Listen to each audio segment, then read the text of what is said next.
Hello friends, welcome to சுவையான சமையல்.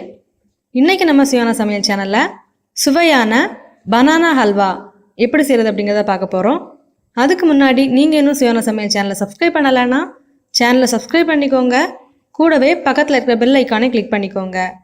Banana halwa செய்ய தேவையான பொருட்கள் என்ன அப்படிங்கிறத பார்க்கலாம்.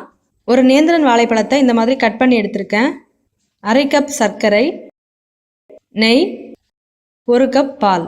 இப்போ பனானா அல்வா எப்படி செய்கிறது அப்படிங்கிறத பார்க்கலாம். ஒரு மிக்ஸி ஜார் எடுத்துக்கோங்க. இதில் நம்ம கட் பண்ணி எடுத்திருந்த நேந்திரன் வாழைப்பழங்களை சேர்த்துடலாம். கூடவே நம்ம எடுத்து வச்சுருந்த 1/2 கப் சர்க்கரையும் சேர்த்துடலாம். கூடவே 1 கப் பாலையும் சேர்த்துடலாம். சேர்த்துட்டு இதை நல்லா அடித்து எடுத்துடலாம். பாருங்கள், இந்த மாதிரி நல்லா அடித்து எடுத்துக்கோங்க. ஒரு கடாய் எடுத்துக்கோங்க. கடாய் சூடானதுக்கு அப்புறமா 1 டேபிள் ஸ்பூன் நெய் சேர்த்துடலாம். இப்போ இதில் நம்ம அடித்து எடுத்திருந்த வாழைப்பழத்தை இதில் சேர்த்துடலாம். இப்போ இதை மிதமான தீயில வச்சு நல்லா கிளறி விட்டுக்கோங்க. பாருங்கள், அடி பிடிச்சிடாம இந்த மாதிரி நல்லா கிளறி விட்டுட்டே இருங்க.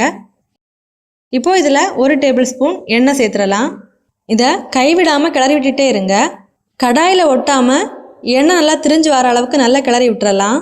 மிதமான தீயில வச்சே கிளறி விட்டுக்கோங்க. பாருங்கள், நம்ம சேர்த்துருக்கிற எண்ணெய் எல்லாமே நல்லா திரிஞ்சு வந்தாச்சு. இப்போ நம்மளோட வாழைப்பழ அல்வா ரெடி ஆயிடுச்சு. இப்போ இதை ஒரு பிளேட்டில் ட்ரான்ஸ்ஃபர் பண்ணி எடுத்துடலாம். இதை நல்லா ஷேப் பண்ணி விட்டுக்கோங்க. இப்போ இதை 2 மணி நேரம் ஃப்ரிட்ஜில் வச்சு எடுத்துடலாம். இப்போ உங்களுக்கு பிடிச்ச பீசஸாக இதை கட் பண்ணி எடுத்துக்கோங்க. பாருங்கள், ரொம்பவே சுவையான பனானா அல்வா ரெடி ஆயிடுச்சு. நீங்களும் இந்த மாதிரி செஞ்சு பாருங்கள். செஞ்சு பார்த்ததுக்கு அப்புறமா உங்கள் கமெண்ட்ஸை எங்களோட ஷேர் பண்ணுங்கள். இந்த வீடியோ உங்களுக்கு யூஸ்ஃபுல்லாக இருந்துச்சு அப்படின்னா உங்கள் நண்பர்களோட பகிர்ந்து கொள்ளுங்கள்.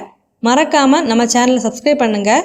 இந்த மாதிரி சுவையான ஒரு ரெசிபியோட நான் உங்களை சந்திக்கிறேன். அது வரைக்கும் சுவையாக சமைங்க, சுவையாக சாப்பிடுங்க.